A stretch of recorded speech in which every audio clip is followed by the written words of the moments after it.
meza duara wakati eneo la Mashariki ya Kati moto ukiwaka. Ni takriban wiki nzima tangu mashambulizi ya uchokozi ya Israel dhidi ya Iran kuanza na Iran kujibu mashambulizi hayo, na sasa baada yao ni kujibizana makombora kwa makombora, maroketi kwa maroketi, droni kwa droni, vifo, damu, mauaji, maporomoko ya majumba na kuharibika kwa miundombinu ya kiraia na maisha. Ndio kitu ambacho kinaendelea sasa Mashariki ya Kati. Wengine watasema si jambo la ajabu kwa sababu bado wakati endelea haya tayari Gaza kumekuwa katika hali kama hiyo kwa zaidi ya miezi 20 sasa. Tunajadili leo hii katika maoni mbele ya meza ya duara yanayoendelea katika mzozo huu au vita hivi baina ya Israel na Iran. Hatuangalii tukio kwa tukio kwa sababu, mpenzi msikilizaji, natoa angalizo kwamba tunarekodi wakati ikiwa ni siku 4 kabla ya kurusha kipindi hiki hewani, na wasemavyo wenyewe kwamba siku moja hata saa moja ni nyingi sana katika uwanja wa vita, na chochote chaweza kutokea baina ya leo tunaporekodi na siku ambapo kipindi hiki unakisikia hewani, na huenda ukajihisi kwamba pengine mengine yamepitwa na wakati. Kwa hivyo hatuangalia kuhusu tukio kwa tukio, lakini tutaangalia kuhusu nini, kwa nini na vipi. Nimeungana hapa na wachambuzi. Tunaye Abdul Fattah Musa ambaye kawaida ni mkazi wa Tehran na mwandishi wa habari huko nchini Iran, lakini mara hii tunampata akiwa visiwani Zanzibar. Tunaungana pia na Mohamed Saleh, mkazi wa Paris nchini Ufaransa, na mchambuzi Lugete Musa Lugete akiwa Dar es Salaam, Tanzania. Waungwana, karibuni sana kwenye maoni mbele ya meza duara. Asante. Moja kwa moja kabisa nitaomba nianze na kwako Abdul Fattah Musa, kwa sababu kwa miaka mingi imekuwa ni kuchambua siasa za Ghuba na Mashariki ya Kati, eneo ambalo umelifanya kazi. Jambo la mwanzo ambalo ungependa kujua kutoka kwako ni kwa nini hasa, kwa nini haya yanatokezea? Haya kwa hakika yanatokezea kutokana na sababu ya msingi ya ugomvi wa kihistoria baina ya Israel na Marekani kwa upande mmoja na Iran kwa upande mwingine. Tunajua kwamba kihistoria Marekani na Israel zilikuwa marafiki na masuhuba wakubwa wa Iran kabla ya kutokea mapinduzi ya Kiislamu nchini Iran mwaka 1979, ambapo ndipo kila kitu kilipinduka kikamilifu na Marekani na Israel zikageuka kuwa ni maadui wa Iran. Na mbali ya wao kuwa ni maadui wa Iran, lakini kimsingi kwa upande wa Iran nayo ilianzisha uadui rasmi dhidi ya Israel, na sababu ya uadui huo ni msimamo wa Iran kwa mtazamo wa kibinadamu na kwa mtazamo wa kiitikadi wa Kiislamu kutetea suala la ukombozi wa Palestina, suala ambalo dunia sasa baada ya kupita karibu miaka au zaidi ya miaka 70, dunia nzima sasa imetambua nini chimbuko lake na nini chanzo chake. Ni kwa sababu hiyo ndio maana, kwa kuwa Iran imekuwa ikilipigania suala hilo zaidi kwa mtazamo wa kijeshi na si kwa mtazamo wa kisiasa tu na kutoa maneno matupu majukwaani, ndipo Marekani na Israel zikahisi kwamba msimamo wa Iran wa kuiunga mkono Palestina kwa ajili ya ukombozi wa ardhi zake ni tishio kwa amani na kwa usalama na uwepo wa Israel pia. Na kwa sababu hiyo, tokea kipindi hicho ni kwamba Marekani na Israel zimekuwa zikichukua hatua mbalimbali za kivitendo kwa lengo la kuihujumu Iran, lakini hasa zaidi kuhakikisha kwamba utawala wa Kiislamu wa Iran unaporomoshwa, ikiwa ni kutokea nje au ni kutokea ndani. Kwa hivyo kilichotokea Ijumaa ya Juni 13 ni muendelezo wa harakati za muda mrefu ambazo hata wataalamu wa kijeshi wa Marekani wamekuwa wakizieleza kwamba wamevamia Iraq mwaka 2003, wakashambulia Afghanistan 2001 baada ya mashambulio ya Septemba 11, wamezihujumu nchi mbalimbali za Kiarabu na Kiislamu Afrika Kaskazini kama Libya, baadaye Sudan, Somalia, imefuatia vile vile hatimaye Syria. Lengo ni kwamba mzunguko huo wote unalenga mwisho wa siku ni kwamba kutaka kuilenga na kuimaliza Iran. Kwa hivyo hili lililotokea Juni 13 ni mpango wa muda mrefu ambao umekuwa ukitafutiwa sababu na kisingizio. Na kwa kuwa waziri mkuu wa Israel Benjamin Netanyahu kwa muda wote huu sasa, kama ulivyoashiria katika utangulizi wa mazungumzo yetu, kwamba ameelekeza hujuma zake zaidi katika ukanda wa Gaza ambako ndiko chimbuko la mgogoro mkuu wa Mashariki ya Kati na kusudia ardhi za Palestina, kutokana na kutofanikiwa katika malengo yake katika vita hivyo hadi hivi sasa, ambayo ameeleza kwamba ni kuangamiza Hamas, kukomboa mateka na kuhakikisha kwamba Hamas na makundi yote ya mukawama na mapambano ya Palestina yanaangamizwa. Na kwa kuwa uwepo wake wa kisiasa madarakani umekuwa katika hali tete, sasa amehisi kwamba aanzishe harakati au chokochoko nyingine mpya za kisingizio kwamba eti Iran ina malengo ya kuunda silaha za nyuklia, na kwa sababu hiyo Israel haiwezi kulivumilia swala hilo. Kwa hivyo kwa mukhtasari tu ni kwamba hicho ndicho chanzo na chimbuko la hichi tunachokiona hivi sasa. Naam, asante Abdul Fattah, lakini ni kama vile umeelekeza jiwe lako la teo mahala pengine, kwa sababu wenyewe walioanzisha mashambulizi haya sasa kwa maana ya Israel wamesema tangu miaka mingi kwamba Iran ina mpango wa kutengeneza silaha nyuklia, ina mpango wa kurutubisha madini yake, na kwa hivyo wamekita makini yao katika silaha za nyuklia. Ndipo penye ambapo, na kwa sababu kama walivyosema kihistoria kwamba Iran ina mtazamo wa kiuadui dhidi ya Israel, na Israel inajihisi kwamba haiko salama mikononi mwa Iran ambayo ina silaha kali kama hizo.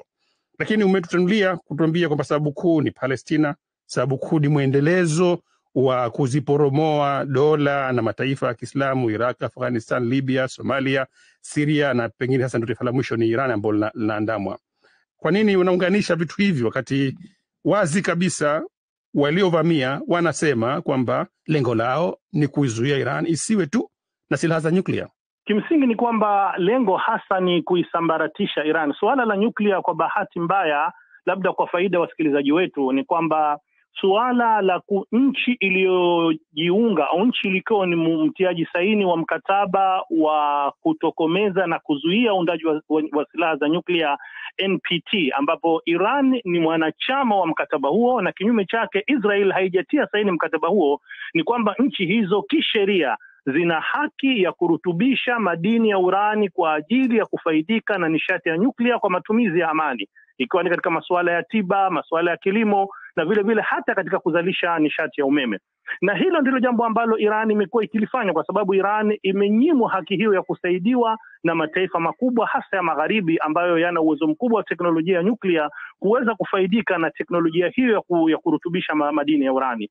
Iran imefanya hivyo kwa kutegemea wanasayansi wake wa ndani, jambo ambalo halikuwapendeza au halikuzipendeza nchi za magharibi. Na kilichokuwepo ni kwamba, labda watu wengi hawajui, nchi kama Brazil, Australia, Japan, Canada, hizo zote ni kama ilivyo Irani zimesaini mkataba huo na zinafanya kazi ya kurutubisha madini ya urani kwa ajili ya matumizi yao ambayo yanakusudia. Lakini nchi za magharibi zinasema kwamba madini ya urani yakirutubishwa na nchi kama hizo ni kwamba inakuwa kuna usalama na hakuna hatari ya kuundwa silaha za nyuklia. Lakini madini ya urani yakirutubishwa na nchi kama Iran, basi hatari hiyo ipo. Jambo ambalo nalo ni kichekesho, kwa sababu shirika au wakala wa kimataifa wa nishati ya atomiki IAEA, ambalo ni shirika la Umoja wa Mataifa la kufuatilia shughuli za nyuklia za nchi wanachama wa NPT, limekuwa likifuatilia shughuli za nyuklia za Iran kwa miaka mingi, na inasemekana kwamba hakuna nchi yoyote duniani mwanachama wa NPT ambayo imeruhusu kufanyiwa ukaguzi mkali wa shughuli zake za nyuklia kama Iran.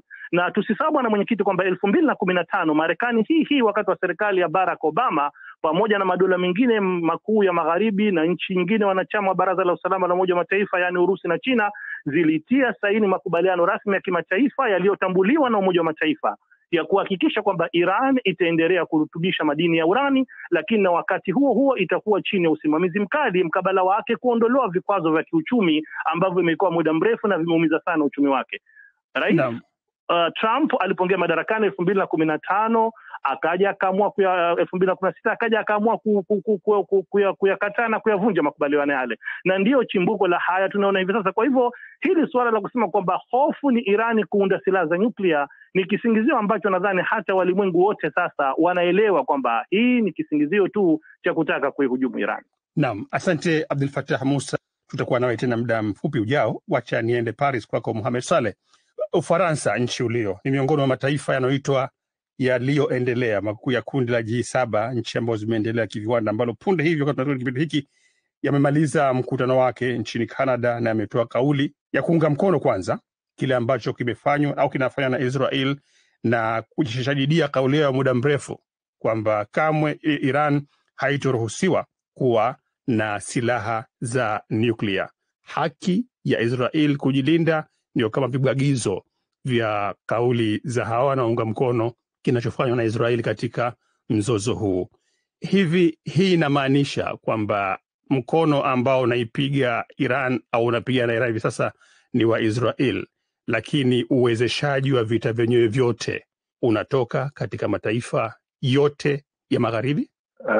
Bila ya shaka ni kwamba Israel haiko peke yake, japokuwa kwa sasa wako wao ndo walioko mbele, lakini kwa vovote vile kuna hizi nchi kubwa za Magharibi ambazo zenye vyombo katika sehemu zile ambavyo bila shaka yote vinasaidia kwa aina moja au kwa aina nyingine.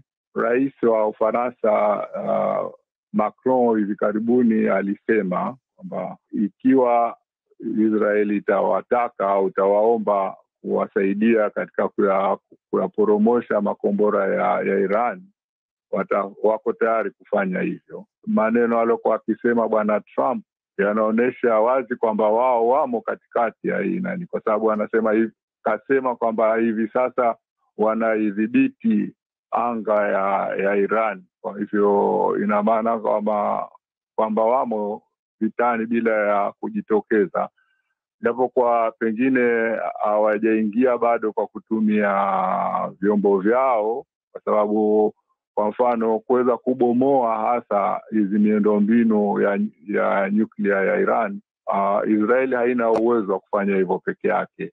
Inabidi lazima wapate msaada kutoka Marekani, na kitu ambacho anachokifanya sasa hivi waziri mkuu wa Israel Netanyahu ni kujaribu kutafuta kila njia ya kuzivuta hizi nchi ambazo sasa hivi labda zinamsaidia chini chini ziweze kuingia vitani kama ilivyotokezea ilivyokuwa kule Iraq, kwa sababu ukiangalia pia vita vya Iraq chanzo ilikuwa ni huyu waziri mkuu wa Israeli, ambayo katika listi ya nchi ambazo alikuwa wameweka au katika orodha ya nchi ambazo walikuwa wameweka kwamba zinabidi zishughulikiwe ilikuwa Iraq. Iraq imekwenda, Syria imekwenda, sasa hivi wanashughulikia Iran. Na mwanzo alivyoanza alikuwa anazungumza kwamba ni swala la kudhibiti na kubomoa miundombinu ya nyuklia, lakini sasa hivi wanazungumza swala la kubadilisha serikali, yani kuangusha utawala uliopo na kuleta utawala mpya. Japo kwa Faransa swala hilo hawalikubali, kwa sababu wameona matokeo ya nchi zilizofanya mambo kama hayo yalivyotokezea. Iraq, wameona Afghanistan, kwamba kuvunja au kuziangusha zile serikali zilizoko madarakani bila ya kuwa na mpango mbadala kunaleta vurugu baadaye. Kwa hivyo sasa hivi tunamsikia bwana Netanyahu akisema kwamba lengo lao sasa hivi pia ni kuiangusha serikali ya Iran na kutokana na utawala wa Kiislamu na kuleta demokrasia. Naam, ni kama vile kwamba unachosema Mohamed ni washirika ambao wanatofautiana na sio kwamba ni washirika ambao wanafanana katika dhamira yao kuelekea eneo hili. Manake nilivyofahamu kupitia kwa mfuatani kwamba hapana, hawa wote ni kitu kimoja, wanafanana kwa rangi zao, wanafanana kwa sauti zao, wanafanana kwa matendo na sura zao. Wewe unasema hapana, kuna pahala ambapo wanatofautiana. Ukitaka ukweli ni kwamba hapana pahala ambapo wanatofautiana katika yale maneno ambayo wanayatumia kujaribu kuwauzia wananchi wao, kwa sababu katika hizi nchi sio kila mtu anakubaliana nayo, lakini ni watawala ambao wako pamoja katika hili, na sidhani kama wao wanatofautiana. Lakini hivyo inabidi, kwa mfano kwa hapa Ufaransa, Macron inabidi atafute njia za kuonesha kwamba yeye anasimama kwa ajili ya kulinda uhai wa taifa la Israeli, lakini kuna mambo hakubaliani nayo, lakini pengine kiudhati ya moyo wake anakubaliana na yale ambayo anajaribu kutaka kufanya huyu bwana Netanyahu.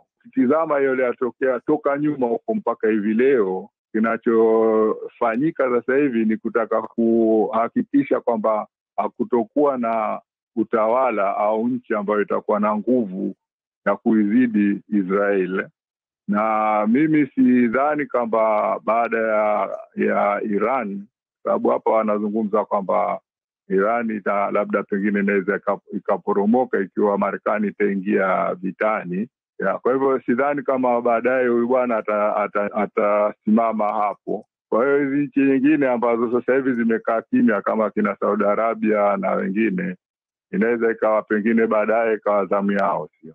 Naje kwako Lugete, Musa Lugete, tulishuhudia katika historia mauaji ndani ya Iraq kabla ya kuvamiwa na Wamarekani, mauaji ndani ya Syria kabla ya kuondoshwa Bashar al-Assad hivi karibuni, kabla ya kuanza machafuko ambayo baadaye yalikuja kupelekea kuporomoka kwake, mauaji ndani ya Libya, pia mauaji Somalia na kadha wa kadha. Kwani si kweli kwamba nchi hizi zenyewe tawala zake zilikuwa zinaharibu uhai na maisha ya watu wake hata kabla kuingiliwa na mataifa ya magharibi? Ni kweli unavyosema ndugu bwana Mohamed Khelef, lakini siku zote mataifa ya magharibi wanapokuwa wanataka kuingia nchi fulani kuiangamiza au kubadilisha utawala, wamekuwa wakitumia kivuli cha demokrasia na kulinda haki za binadamu ili wapate kuungwa mkono na hata wananchi wa hizo nchi wanapokwenda. Itakumbuka kwamba Marekani ameanza chokochoko zake nchini Irani hata kabla ya mapinduzi ya mwaka 79. Itakumbuka kwamba mwaka 1953 Marekani, Israeli na washirika wake walianzisha Operation Ajax kumuondoa waziri mkuu wa Irani marehemu Mohammad Sadegh, ambaye aliamua kutouza mafuta yake kwa Waingereza na makampuni ya Marekani, na hivyo kuonekana ni adui namba moja. Kwa hiyo lengo lao la kutaka kuingia nchi fulani, wamekuwa wakitumia kigezo cha kulinda uhai wa watu na demokrasia, lakini hiyo ni njia ambayo imekuwa ni njia ya uongo ambayo kwa baadaye labda watu wanaweza wakaiamini ili kuunga mkono juhudi labda za magharibi wanapokuwa wamevamia taifa fulani. Asante. Umetaja nukta ya mwaka 1953 Sadegh na masuala ya mafuta, na hii nukta muhimu sana ambayo nataka tuizungumzie. Je, mafuta katika ghuba ya Uajemi pamoja na Mashariki ya Kati ndiyo laana ambayo inawafanya wasiwe salama miaka yote hii tangu nishati hii imegunduliwa? Kwako Abdul Fattah Musa. Bila shaka yoyote, katika suala zima la madola magharibi yakiongozwa na Marekani, Uingereza na hata Ufaransa, katika suala zima la kujiingiza kijeshi na kuwa na ushawishi kamili wa kisiasa katika eneo la Mashariki ya Kati, ndani yake kuna kusanyika sababu kadhaa za kimsingi, kama ambavyo tulivyoeleza kwamba moja ni suala zima la kuhakikisha kwamba zinatetea, zinalinda kwa gharama yoyote uwepo wa Israel katika Mashariki ya Kati, na kimsingi kukwamisha ajenda ya kimsingi na ya kisheria ya kupatikana nchi huru ya Palestina. Hili ni suala moja ambalo wao wanalipigania, na kwa hakika pamoja na kwamba nchi za magharibi zinadai kuhitaja Israel kwamba ndiyo nchi pekee ya kidemokrasia katika Mashariki ya Kati, lakini kiuhalisia Israel ni sawa na askari, na kama tutalinganisha katika masuala ya kimtu labda na mnyama wake, basi unaweza kumlinganisha kama labda kama ni askari sasa nchi za magharibi, basi huyu ni mbwa wa askari ambaye anatumiwa kufanikisha malengo ya kazi za bwana wake. Lakini kwa upande mwingine ni kwamba Israel inasaidiwa na nchi za magharibi ziwepo, lakini wakati huo ndio ambayo inafanya kazi ya kuweza kuhakikisha kwamba nchi zote za Mashariki ya Kati zinakuwa chini ya udhibiti na ushawishi kamili wa nchi za magharibi kupitia Israel yenyewe. Na kwa katika suala zima la maslahi, mbali ya suala hili la kisiasa ambapo tunajua kwamba nchi za Mashariki ya Kati akthari yao ni nchi za Kiislamu au zote ni nchi za Kiislamu, na suala zima la Uislamu lina mtazamo maalum kwa nchi za magharibi hasa linapokuja suala la Uislamu wa kisiasa, lakini suala la kiuchumi kama alivyoashiria hapo mwenzetu bwana Musa ni kwamba hilo nalo pia lina msingi mkubwa, yani suala la nishati ya mafuta na gesi, ambayo Mashariki ya Kati kwa upande mmoja ndiko ambako inapatikana zaidi nishati hii, na njia yake ya bahari ni njia muhimu sana ya kuweza kufanikisha shughuli za kibiashara za kuhakikisha meli za mafuta zinaweza kupita kiurahisi katika eneo hilo kwa ajili ya kusafirisha na nishati hiyo kupeleka katika maeneo mbalimbali ya maji ya kimataifa, hasa katika ulimwengu wa magharibi. Kwa hivyo hili ni jambo ambalo linazifanya kweli kwamba nchi za Mashariki ya Kati tokea zilipopata neema hii ya mafuta, kwa pamoja na kwamba kidhahiri tumeona imefaidisha nchi mbalimbali hasa za ghuba ya Uajemi kuweza kubadilika, kunawirika kiuchumi na kijamii, lakini wakati huo huo zimeleta hiyo tunayoweza tukasema kwamba nayo ni laana kwa mataifa haya, kwa sababu ulipoashiria nukta ya kwamba nchi hizi za Kiislamu zilizovamiwa na nchi za magharibi, nazo zenyewe kumekuwa kukishuhudiwa mauaji, kupotea kwa roho za watu kabla ya kuvamiwa nchi za magharibi. Hili ni suala ambalo hatuwezi kulikana, kwa sababu kwa bahati mbaya nchi hizo nyingi zote zilizovamiwa ni nchi ambazo hazikuwa zina utaratibu mzuri wa kidemokrasia, wa kiuhalali wa kuendesha tawala zao. Tunajua kwamba nchi nyingi za Ghuba ya Uajemi ni nchi za kifalme ambazo utawala unaendeshwa kwa kurithishana, na hizo zilizokuwa si za kifalme, nchi kama ilivyokuwa Libya au hata Syria, vile vile kwa mfano nchi kama Yemen, na kwa upande wa hata Sudan, ni nchi ambazo kwa bahati mbaya ni kwamba nazo pia hazikuwa na utaratibu mzuri wa kuhakikisha kwamba zinaendesha tawala zao, zinawapa wananchi wao uhuru wa kisiasa na kuchagua viongozi wao kwa uhuru. Kwa hivyo kile ambacho magharibi kwa upande mmoja walikitumia kama ni kisingizio, kwa sababu na hayo pia pamoja na kwamba wa magharibi hawakubaliani nayo, lakini kwa sababu ni njia ya kupata maslahi yao, nchi za magharibi hazipigi kelele kuona katika nchi kama Saudi Arabia au Qatar au Oman au Kuwait kwamba hakuna uchaguzi, hakuna masuala ya haki za kisiasa. Hilo ni jambo ambalo wao wako tayari wakati wote kulifumbia macho na pengine kulishinikiza katika zile nchi ambazo wanakusudia kuvamia. Kwa hivyo ni jambo ambalo linatumiwa kwa maslahi hayo, na ndio hilo ambalo limetumiwa kuweza kufanikisha kuvamia Afghanistan, kuvamia Iraq, kwa sababu ni kwamba kweli kama ulivyoashiria, bahati mbaya nchi hizi za Kiislamu au nchi hizi za Waislamu zimekuwa zina matatizo ya kiutawala, kuwepo kwa uhuru wa kisiasa. Kwa hivyo nukta ulioashiria ya kiuchumi ni nukta ya msingi sana, kwamba nchi hizi zinataka kuhakikisha kwamba nishati ya mafuta na gesi katika Mashariki ya Kati inaendelea kuwa chini ya udhibiti wa madola magharibi, kama ambavyo tumeona namna Rais Trump alivyofanya ziara yake ya karibuni kabisa katika nchi kadhaa za Ghuba ya Uajemi, jinsi kwa kutumia nguvu na ushawishi wa Marekani kwa nchi hizo ambazo tutakumbuka katika kipindi chake cha kwanza alisema wazi kwamba sisi kama nchi hizi za Ghuba ya Uajemi tutaziacha mkono kwa muda wa wiki 2 tu, tawala zao zitaporomoshwa na wananchi wao. Alieleza hilo, kwa hivyo kuonyesha kwamba wao wanafaidika na nishati na utajiri wa nchi hizo, kukamua utajiri wa nchi hizo, kwa sababu tu vile vile zinatumia suala la kuziridhia tawala za nchi hizo ziendeshe nchi zao kwa namna ambavyo zinaridhia wenyewe, bila kujali kwamba wananchi wanaridhika na mifumo yao au la. Asante. Hili suala kidogo la kutaka maarifa zaidi, kwani kutaka wanavyosema mjadala. Hiki ambacho sifa ambazo umezitaja ilizonazo na ambazo umezitanguliza kutaja mwanzoni, walizokuwa nazo Iraq, Afghanistan, Libya na mataifa mengine, ndizo ambazo zinatajwa kwamba Irani ya leo inazo. Iran inatajwa kwamba ina ukosefu wa haki za binadamu, inatajwa kwamba ina ukosefu wa haki za mwanamke kwa mahsusi kabisa, inatajwa kwamba haina utawala wa kidemokrasia. Ndio maana hata Netanyahu alipokuwa anazungumzia kuhusu mabadiliko ya kiutawala anasema kwamba kumuondosha dikteta na kuifungua nchi ikawa katika utawala wa demokrasia na kuwa na uhuru zaidi katika eneo la Ghuba na katika Mashariki ya Kati. Wewe umeishi Iran, kwa maslahi ya kupata maarifa kwa wasikilizaji wetu, Iran ni nchi ya demokrasia kwani? Bahati mbaya sana ni kwamba Iran ni nchi dhaifu katika masuala ya vyombo vya habari na kuweza kujitangaza kimataifa, lakini kwa hakika nathubutu kusema kwamba Iran ni nchi ya kidemokrasia katika muundo wake wa demokrasia ilionayo kuliko hata baadhi ya nchi nyingi ambazo kwa mfano katika bara la Asia au hata katika nchi zetu za Kiafrika ambazo nazo pia tunaonekana kwamba zinafanyika harakati za kisiasa, kuna vyama vingi, kuna chaguzi za kidemokrasia. Iran katika suala hilo nathubutu kusema kwamba imezipiku na kuzishinda nchi nyingi ambazo zinajitangaza kidemokrasia, na hasa kwa kuzingatia kwamba Iran yenyewe inaendeshwa kwa kufuata mfumo wa kidini, pamoja na kwamba inaongozwa katika mfumo wa kidini na kuendeshwa katika mtazamo wa kisheria za Kiislamu, lakini katika wakati huo ni kwamba imechanganya pamoja mambo mawili haya, yani mfumo wa kidemokrasia wa magharibi taban, kwa kuzingatia mtazamo wake Iran yenyewe, kwa sababu jambo moja ambalo wa magharibi na nchi mbalimbali hata za Kiafrika sasa zimekuwa zikilitetea swala hili,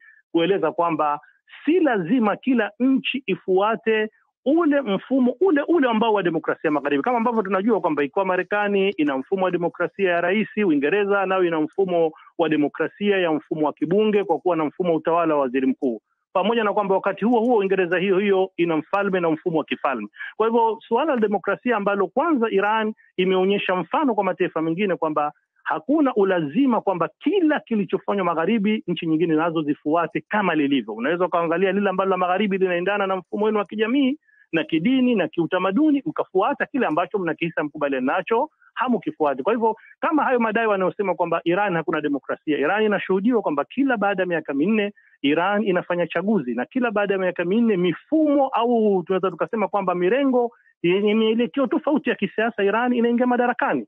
Rais ambaye amechaguliwa katika kipindi cha miaka 12 nyuma alikuwa mtu wa mrengo mwingine, miaka 8 baadaye ni wa mrengo mwingine, wa miaka 4 baadaye ni wa mrengo mwingine, jambo ambalo linaonyesha wazi. Kwa mfano mfumo wa Iran wa bunge lake, bunge la Iran kinyume na mabunge ya nchi nyingi duniani, rais anapoteua mawaziri wa serikali yake hawapitishi tu kama anavyopenda yeye mwenyewe na kubadilisha. Lazima mawaziri wanaopendekezwa waende bungeni, na wanapokwenda bungeni watangaze sera zao watakachofanya, na mara kadhaa kuna mawaziri wanapendekezwa na rais wanakataliwa na bunge. Au karibuni tumeshuhudia hivi juzi tu bunge la Irani limempitisha waziri wa uchumi mwingine mpya baada ya waziri wa uchumi aliyetangulia kumuuzulu kwa kumuona kwamba utendaji wake ni dhaifu. Haya ni mambo ambayo katika nchi za kwetu za Kiafrika, kwenye demokrasia za Kiafrika hatuyaoni, lakini hili ni jambo ambalo kwa bahati mbaya watu wengi hawaelewi nini kinachoendelea Iran. Badala yake ni kwamba wanaelekeza kidole chao kusema tu kwamba Iran inaongozwa na kiongozi wa kidini na ndiye mwenye maamuzi ya kila kitu. Wacha niende Paris. Mohamed Saleh, swali ambalo nitakuja kwako ni swali la nani anamtumilia nani. Maanake picha kubwa ambayo tumeipata katika mazungumzo haya ni kwamba Israel ni kama kwamba inatumika na mataifa ya magharibi kulinda maslahi yake katika eneo la Mashariki ya Kati. Lakini pia upande mwingine tumeona kwamba Israel inayataka mataifa ya magharibi yaingie kati kwenye vita hivi ili kupata muradi wake nchini Iran. Sasa swali linakuja kwamba basi kama ni hivyo, kama ni kweli kila mmoja anasema huyu anamtumia, nani hasa anamtumilia nani? Kwanza ni kwamba hawa ni Israeli ni watu ambao wengi wametoka huku Ulaya au ni kwa hivyo wapo kwa maslahi ya hizi nchi ambazo wametoka. Pili ni kwamba ile ni kama nchi ya Ulaya ambayo iko katika Mashariki ya Kati. Kidogo sijafahamu hapo. Manake ni kusema kwamba manake Waisraeli wenyewe hoja yao ni kwamba ile ni nchi yao ya kale na kale, ni nchi yao tangu miaka 1000 ngapi iliyopita nyuma. Kwa hiyo nasema kwamba wametoka Ulaya. Kwa sababu hawa ni watu nafikiri inabidi kutofautisha. Kuna Wayahudi wale wa asili wale, na kuna hawa Wazayuni ambao wamekuja na vuguvugu la kisiasa. Hawa ni watu ambao wametoka Ulaya, lakini asili yao ni Mashariki ya Kati. Ni kama leo kupata Waafrika weusi ambao wako Marekani wakasema wanarudi Ghana, wanarudi Senegal, wanarudi katika Afrika. Sawa, ni wana asili wanaweza kudai ya kutoka kule, lakini wamekuja na vuguvugu la kisiasa, wakati wale wengine ambao sio Wazayuni, kwa sababu inabidi kutofautisha baina ya Wazayuni na wale Wayahudi wale wa asili, kwa sababu wale Wayahudi wa asili hawajakuwa na mfarakano na Wapalestina. Wamekuwa wanaishi pamoja kwa muda wote huo, hata baada ya kutokea wale ambao walibidi wahame. Lakini kabla ya kuundwa kwa taifa la Israeli 1948 walikuwepo wale ambao walikuwa wakiishi kule. Walikuweko Wayahudi wengine wakiishi Afrika Kaskazini na katika nchi mbalimbali. Hata Irani leo wapo watu wenye asili ya Kiyahudi ambao wanaishi kule, lakini hawana matatizo na wale wa Irani wenyewe.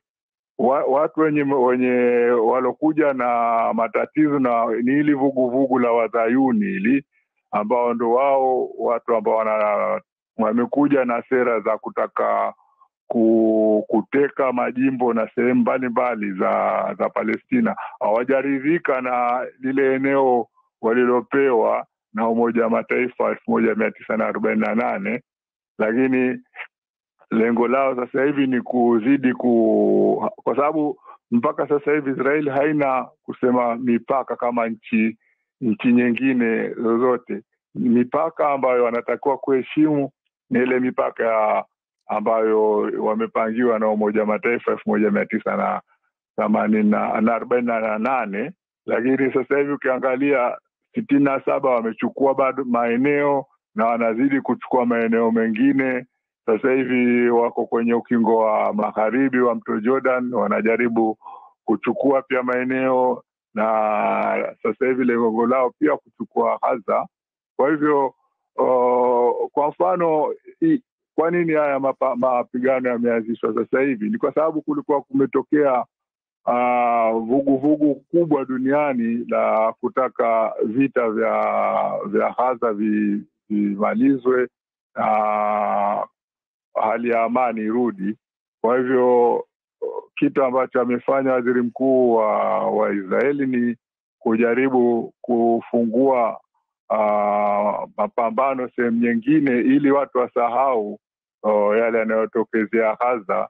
Na ukiangalia ukweli ni kwamba sasa hivi watu wengi, karibu kila mtu ameshughulika na mapigano ambayo yako baina ya Israeli na Iran.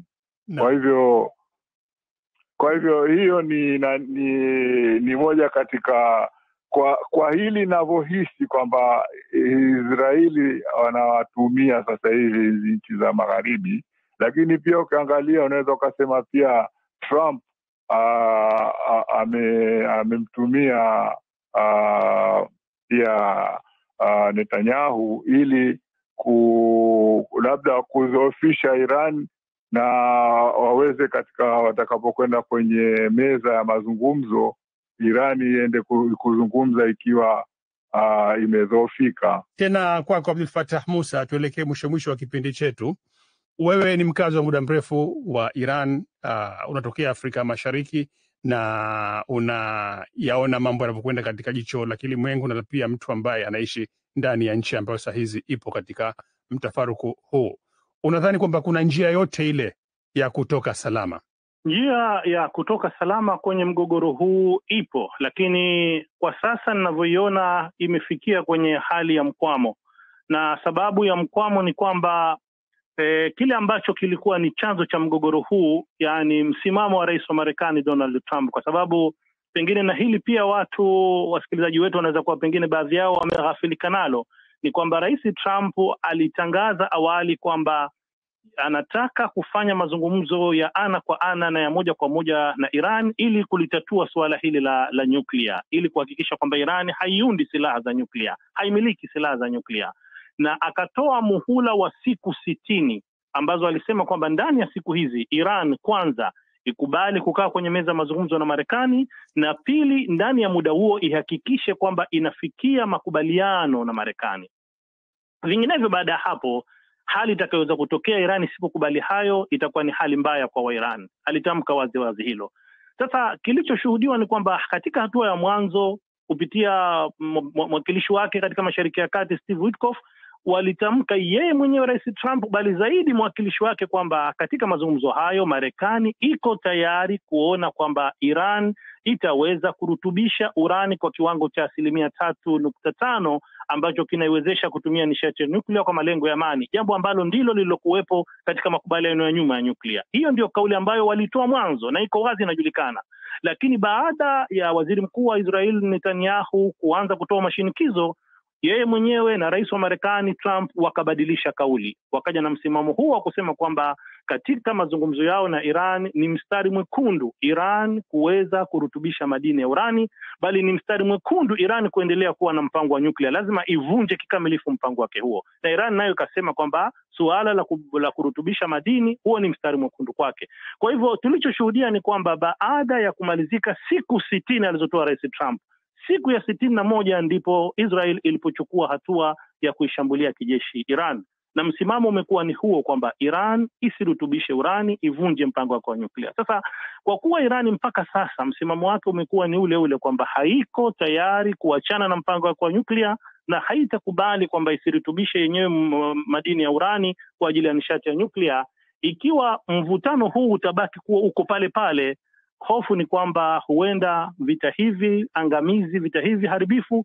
vikaendelea kwa muda zaidi ya ule ambao pengine wengi tungetarajia kwamba ufikiwe mwafaka vimalizike. Vinginevyo ni kwamba labda katika mapigano haya yanayoendelea Israel na Marekani au nchi za magharibi kwa ujumla zihisi kwamba madhara ambayo inapata Israel na mafanikio ambayo inapata katika kuihujumu Iran hayana mlingano au hayakizi matakwa yao, labda upande huo ndio ambao uwe tayari kusimamisha vita. Ingawa siondoi mimi moja kwa moja uwezekano kwamba pengine Iran inaweza ikafika pahala ikakubali kwamba isalimu amri, lakini uwezekano huo unaupa nafasi ndogo zaidi kuliko kutegemea kwamba nchi za magharibi ndizo ambazo zifikie pahala kuikubali haki ya Iran ya kuweza kurutubisha madini ya urani. Asante sana Abdul Fattah Musa. Nimeambiwa Lugete Musa amerudi. Lugete, umerudi? Nimerudi. Nasikitika sana kwamba tumeukosa muda mwingi katika mazungumzo haya kwa sababu mawasiliano ya simu yalivyo hapo, lakini hili swala la mwisho nitakuachia wewe utufungie. Swala mnaposema hapo Dar es Salaam, sema swala la kiuchokozi. Je, ingelikuwa Iran kweli inazo silaha za nyuklia, ingelishambuliwa na Israel? Isingeshambuliwa. Israel ameshaona kwamba Irani hana silaha za nyuklia, na kiwango cha Irani anachoturutubisha nyuklia ni kwa ajili ya matumizi ya viwandani, nishati na vitu vingine. Sababu kubwa ya Israel kuendelea kumchokoza Irani, na ukiangalia kwenye takwimu tangu mwaka 1981 Israel ameua zaidi ya watu 600 maarufu nchini Irani, wakiwemo viongozi wa masuala ya nyuklia, viongozi wa kijeshi, majasusi na watu wengine muhimu. Israeli anachokifanya nchini Irani ni kutaka kulifanya taifa la Irani limsujudie Israel kwa maslahi ya Marekani. Wote tunafahamu kwamba mwaka 1973 Marekani na Saudi Arabia waliingia mkataba unaitwa Petrodollar Agreement, ambapo kwa maana hiyo Saudi Arabia alikubali kuuza heshima ya taifa lake kwa maslahi ya Marekani, kitu ambacho Irani hataki kwa sababu anataka kuwa taifa huru, kujitegemea kiuchumi, kijeshi na mambo mengine. Ndio mgogoro unapokuja kati ya Irani na Israeli. Pia washirika wa Israeli wanaona kwamba kitendo cha Irani kutumia rasilimali zake, sayansi yake na teknolojia yake ni hatari kwa mustakabali wa siasa za ushindani za Mashariki ya Kati. Na Israel ameshajiridhisha pamoja na Marekani kwamba hakuna silaha za nyuklia ndani ya Irani, isipokuwa tu Irani amegoma kumsujudia Marekani na Israel. Kwa hiyo lengo kubwa la hichi kinachoendelea ni kulifanya taifa la Israel kuwa taifa kubwa na kuyaua mataifa mengine. Yani wazungu wanaita Israel na Marekani wana mpango wa kurudi kwenye siasa zinaitwa unipolar politics, kwa maana kwamba ni Israel ndio awe kinara wa Mashariki ya Kati kwa kufuata sera za mambo ya nje za Marekani, na kitu ambacho Irani hataki. Kwa hiyo kinachowauma ni kwamba ni kwa nini mpaka sasa hivi Irani haijaanguka, na ili Irani ianguke ni kuidhoofisha, kuiwekea vikwazo, kuua wataalamu wake wa nyuklia. Ukweli ni kwamba Irani hajawahi kushambulia taifa lolote lile, lakini tumeona Israel kwa mwaka huu tu 2025 Israel ameishambulia Syria baada ya kuanguka Assad akachukua eneo. Israel ameishambulia Lebanoni, Israel ameishambulia Gaza, Israel amemshambulia Irani. Irani hajawahi kushambulia taifa lolote lile, na Irani amekuwa akifuata sheria na kanuni za Umoja wa Mataifa kwa sababu tu hataki kuonekana ni mgomvi. Hata mkataba wa nyuklia wa 2015 Irani amekuwa akikubali wawakilishi wa nyuklia wa IAEA kuja kufanya ukaguzi na tathmini. Israeli hataki.